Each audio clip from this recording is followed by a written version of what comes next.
Je déteste l'hiver. Et ouais, les fans de l'hiver, vous pensiez que vous étiez en territoire allié, vous aviez tort. Faut choquer le muscle. Ma théorie sur ceux qui préfèrent l'hiver, elle est simple. Ce que vous aimez, c'est l'après-froid. Quand ton corps est habitué à la température extérieure et que tu rentres chez toi et que oh là là le plaid, oh là là le chocolat chaud dans le lit devant une série et dégage. Si votre facture de gaz ne dépasse pas le montant de la dette de l'État, vous êtes jamais content. Tu te réveilles pour aller travailler, il fait nuit, tu finis de travailler, tu rentres, il fait nuit. Tu peux t'auto-convaincre que t'aimes ça, mais ton corps, lui, il sait très bien ce dont il a besoin. Et c'est de la vitamine D, aka The sun. The sun is a deadly laser. C'est pas pour rien que personne n'a envie de faire quoi que ce soit en hiver. La dépression nous guette à chaque coin de rue là-bas.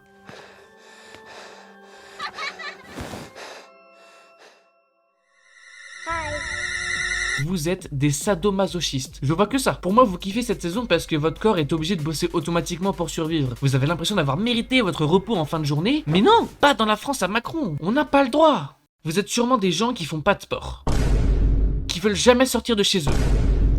Ouais, non, laissez tomber, c'est pas un bon exemple. En 2021, j'étais en terminale au lycée et je me rappelle de manière limpide la détresse que j'éprouvais chaque jour le midi. On était encore sous masque, avec une peine de mort si ton énorme pif ose sortir de sa prison une seule fois de la journée. C'était au mois de novembre et je n'ai jamais ressenti un froid aussi fort de toute ma vie. Je ne surjoue même pas, hein. Je sentais plus les extrémités de mes membres et je ressentais à l'intérieur tout mon corps en alerte maximale. Et on était qu'en novembre, qui sait ce qui nous attendait ensuite? Chaque midi, en tant qu'externe, j'allais manger soit ce que j'avais préparé ou alors un truc que j'aurais acheté au supermarché. Et à l'époque, à cause du Covid, on n'avait pas le droit de manger en intérieur en tant qu'externe. Donc on a accès à aucun bâtiment malgré le fait qu'il y en ait 35 000 dans le campus. Et c'est à ce moment-là que j'ai découvert un nouveau moyen de torture. Si j'osais sortir mes mains de mes poches pour manger, j'étais en souffrance maximale. Mais je pouvais plus ou moins manger, mais sans aucun plaisir. Et si je ne sortais pas mes mains, j'étais forcé de regarder de manière totalement impuissante mon dû, incapable de faire quoi que ce soit. Le reste du temps, on cherchait l'endroit le moins froid de tout le campus. Tout ça pour que, une heure après, on doive retourner travailler. Non, c'était pas humain. Si vous l'aviez pas encore compris, je n'aime pas le froid. Mais commencez pas à prendre la grosse tête, hein, les fans de l'été. J'ai des choses pour vous aussi. C'est quoi votre problème? Tu veux faire un volleyball avec le soleil pour avoir envie de cramer comme ça?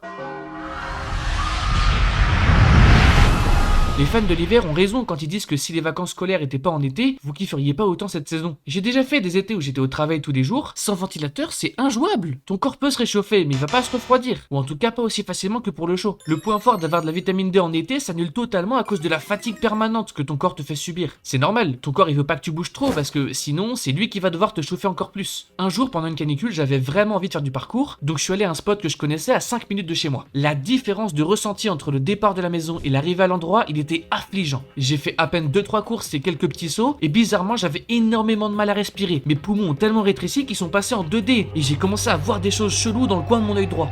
Assez logiquement, je suis rentré direct. C'était terrifiant l'été, en soi, à part le soleil, c'est la même difficulté que l'hiver. Et très honnêtement, j'en ai marre de devoir choisir entre la peste et le choléra. En plus, c'est pas comme s'il n'existait pas juste à côté l'équivalent du vaccin contre le cancer. Quand je vois des débats passer ou même qu'on me pose la question de ma saison favori, j'ai l'impression de me retrouver en second tour des élections présidentielles encore une fois. Et à ça, j'aimerais proposer ma propre idéologie, celle du renouveau. Le moment dans l'année où l'obscurantisme laisse place à la fraîcheur. Une période où tout le monde se sent de nouveau motivé à atteindre ses objectifs. Une période qui peut exceptionnellement devenir froid comme chaud pour sustenter tout le monde. Mais c'est pas uniquement un choix de juste milieu. Je crois en un monde nouveau, plein de rêves et de renaissance infinie, que j'ai nommé le printemps.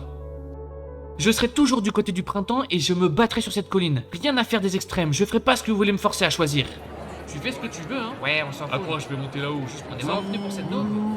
Oh là là. Il fait chier, lui. Mais revenez. Vous êtes sûr que vous voulez pas débattre? Non, merci. Ah, bon, bah tant pis. Bon. Ouais, je comprends pourquoi les gens débattent qu'avec des avis controversés. On se fait un peu chier là, hein.